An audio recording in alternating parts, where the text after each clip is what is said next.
भल अच्छी पुणी आउ थरे तो बद में छंदी हाँ बाध्यता हेली कौन मत नाला मोर आसवाई किंतु देखुची सामना वालांकर मतांत पूरा खराब चिंताधारा मो प्रति जाइए जो जिनसटा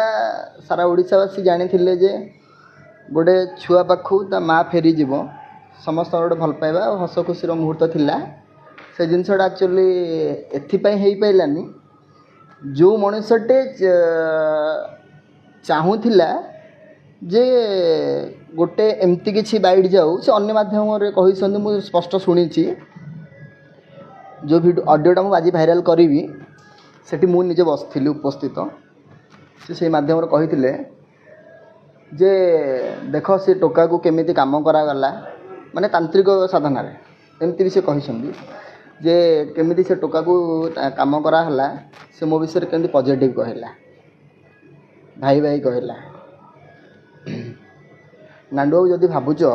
मु तुम विषय पॉजिटिव कही बोली 10 वर्ष नीरव रहिला परे भी मु सामना करी जहाँ भी करी आप भल भाव जानी आज 10 दिन नीरव रहिला परे भी मुझे भी भाइलेंस अच्छी आपर भी फायर करी से भाव डाउट किसी नहीं ना केबे छाड़ी ना केबे तुमको छाड़ी जोटा तुम्हें भावुच तुम भावना ठू चिंताधारा मोर बहुत अधिक उच्चर अच्छी भाव किसी भी ना मो पाखे स्पष्ट प्रमाण अच्छी जहाँ जहाँ कहीच आउरी बहुत कथा किसी कहीच तो मुझे कहवाई चाहिए अच्छा ଆପଣ ଯେତେବେଳେ ଆସିବା ପାଇଁ ମ୍ୟାଡ଼ାମ୍ କହିଥିଲେ ସୋନାଲି ମ୍ୟାଡ଼ାମ୍ ଆସିବା ପାଇଁ ରହିଥିଲା ଆମେ ମଧ୍ୟ ଥିଲୁ ଗଣମାଧ୍ୟମ ପତ୍ରିକା ଦେଇଥିଲେ ଗୋଟେ ଛୁଆ ବି ଖୁସି ଥିଲା ସ୍ୱାମୀ ବି ଖୁସି ଥିଲା ପୁରା ଓଡ଼ିଶା ଚାହୁଁଥିଲେ ଆସିବା ପାଇଁ କିନ୍ତୁ ଅଚାନକ କ'ଣ ହେଲା ଯେ ଆପଣ ବି କହିଥିଲେ ଯେ ସେ ବଡ଼ ଭାଇ ଭଳି ଆପଣ ସମ୍ମାନ ଦେଇ କଥା ହେଇଥିଲେ ପୁଣି ଅସୁବିଧା କେଉଁଠି ହେଲା ମ୍ୟାଡ଼ାମ୍ ଆସିଲେନି ବୋଲି ସିଏ କେଉଁଠି ଗୋଟେ ଆଲୋଚନା କରିଥିଲେ କହିଲେ ଏମିତି କିଛି କହିବା ଯେମିତି ସେ ଟୋକା ଆମ ବିଷୟରେ ପଜିଟିଭ୍ କହିବ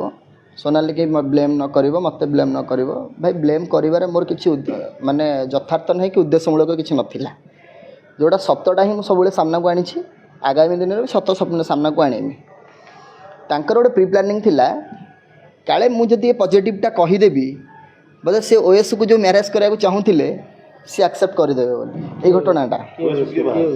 सोनाली की ओएस को मैरेज करे बोली नांडू बाबू चाहिए ऑडियो क्लिप अच्छी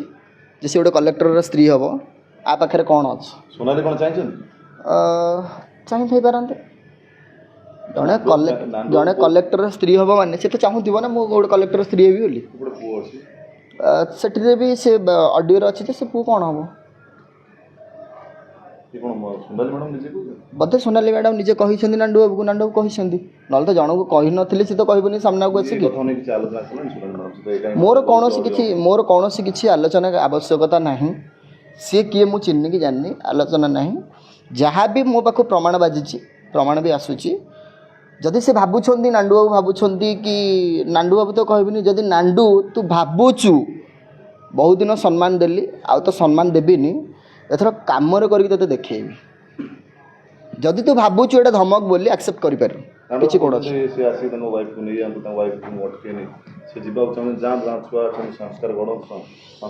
ना ना ना ना ना ना ये सब कुंभीर कांदना समाज आगे ना आपड़ जी सोशल मीडिया पाखु जाऊँ बैट आने आपण आगे सी गोटे कथा कहते पछरे माँ बोली कहते हाँ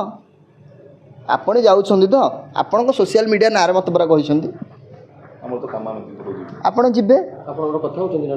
मु कथा है जो मैंने मत इनफर्मेशन करते से मैंने कहते तार निज लोक हेट निज लोक जाने जो भाइराल है ऑडियोटा से निज लोक तार ना भाई समस्त गोटे लोक अच्छा सी भावी दौरान खाली एका लोक अच्छा बोले भाव किसी ना जेहेतु मुझे अन्याय विरोध में लड़ुची मो पाखे भी सपोर्ट करने लोक भी बहुत सारा अच्छा जॉन को जेहेतु जॉन चाहिए वार्ता जो कहते आमको प्रतिक्रिया रखते मैडम फेरुचंदी खुशी अनुभव परिवार खुशी रही मैडम आसिले कौन सी दुख प्रकाश करिवारे किसी भी नहीं कौन सी दुख करिवारे नहीं आज भी मु आपण माध्यम जनवाक चाहूँगी दीर्घ 10 वर्ष है जो छुआर माँ नाला से कौन दुनिया आगे समाज आगे परिचय हलानी ना दुनिया आगे से बढ़लानी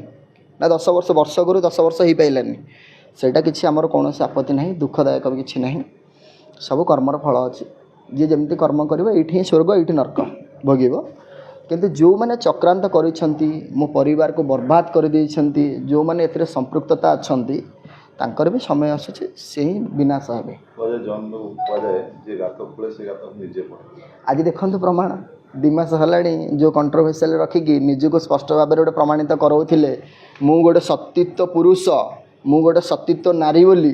ସେଇ 2 ଜଣଙ୍କ ଗୁମର ଆଜି କେମିତି ଖୋଲୁଛି। ଅଡ଼ିଓ କ୍ଲିପ୍ଟା ବହୁତ ସୁନ୍ଦର ଭାବରେ ଦେବି, ଆପଣ ଶୁଣିବେ ସ୍ପଷ୍ଟ ଭାବରେ। ଜଣକୁ ସେତେବେଳେ ଯେଉଁ ଆପଣ କହୁଥିଲେ ଯେ ସୋନାଲି ଫେରି ଆସିପାରନ୍ତି ମୋ ପାଖକୁ ବୋଲି, ଆପଣ କେଉଁ ଆଧାରରେ କହିଥିଲେ? ଆପଣଙ୍କ ପାଖକୁ ସେମିତି କିଛି ଇନଫର୍ମେସନ୍ ଆସିଥିଲା ଯଦି ନ ଆସିଥିଲା ମୁଁ କାହିଁକି ମୁଁ କ'ଣ ବାୟା ପାଗଳ ପରିଆ ମୁଁ କହିଥାନ୍ତି। ମାଧ୍ୟମତାରେ ଆସିଥିଲା, ସେଇ ମାଧ୍ୟମତାରେ ବି ଯେତେବେଳେ ଆସିଥିଲା ଯେତେବେଳେ ସୋସିଆଲ ମିଡ଼ିଆରେ ଭାଇରାଲ୍ ହେଲା ପରେ ସେଇ ମାଧ୍ୟମତାରେ ତାଙ୍କ ପାଖକୁ ଫେରିଗଲା। ସେ ସେଠି ଥାଇ କହିଛନ୍ତି ଯେ ଜନ୍ କାହିଁ କହୁଛି ମୁଁ ତ ତା ପାଖକୁ ଯିବିନି, ମୁଁ ବି କାହିଁ ତୁମକୁ ଆଣିବି। ହଁ ସିଏ କହିଛନ୍ତି। ତାପରେ ମୁଁ କହିଲି ଓକେ ଠିକ୍ ଅଛି ସମୟ କହିବ ଆଉ। ଆଶା କିଛି ନାହିଁ, ମୋର ଆଶା ବି ତାଙ୍କ ପ୍ରତି କିଛି ନାହିଁ। ଯଦି ସିଏ ଅନ୍ୟ କେଉଁଠି ମ୍ୟାରେଜ୍ କରିକି ଖୁସିରେ ରହିବା ଚାହୁଁଛି ଭାଇ ରହୁ, କିନ୍ତୁ ଭାଇ ମୁଁ ଗୋଟିଏ ଅଭିଯାନ ରଖିଛି, ମୋତେ ଭାଇ କ୍ଲିୟରାନ୍ସ ଦରକାର ଦିଏ। ସମାଜ ଆଗରେ ମୋତେ ବଞ୍ଚିବାର ଅଛି। ମୁଁ କାହିଁକି ତୁମ ନାଁକୁ ନେଇକି ସମାଜ ଆଗରେ କାହିଁ ଖରାପ ହେବି? ଖରାପ ହେବା କିଛି ମୋର ଆବଶ୍ୟକତା ବି ନାହିଁ। ଏଇ କିଛି ଦିନ ଭିତରେ ସେ ପୁଅକୁ ଭେଟିବା ପାଇଁ କିଛି ଚେଷ୍ଟା କରିଥିଲେ କି ତା ସାଙ୍ଗରେ କଥା ହେଇଛନ୍ତି କି? ଯଦି ସେ ଗୋଟେ ହୃଦୟମାନ ମା ହେଇଥାନ୍ତା, ଏତେ କଣ୍ଟ୍ରୋଭର୍ସିଆଲ ଆସିଲା ପରେ ବି ସିଏ କେବେ ନା କେବେ ଯଦି ଗାଁରେ ଯାଇକି ରହିପାରିଲେ, ଆମ ଗାଁଠୁ ତାଙ୍କ ଗାଁ 10 କିଲୋମିଟର, ଯାଇକି କ'ଣ ଯେତେ ଯାହା ବି ହେଇଯାଉ ସେ ଯାଇକି ତାର ନିଜ ଛୁଆକୁ ସେ କ'ଣ ଦେଖିପାରିନଥାନ୍ତା? ସେଇଟା ବି ସେ କରିନାହାନ୍ତି।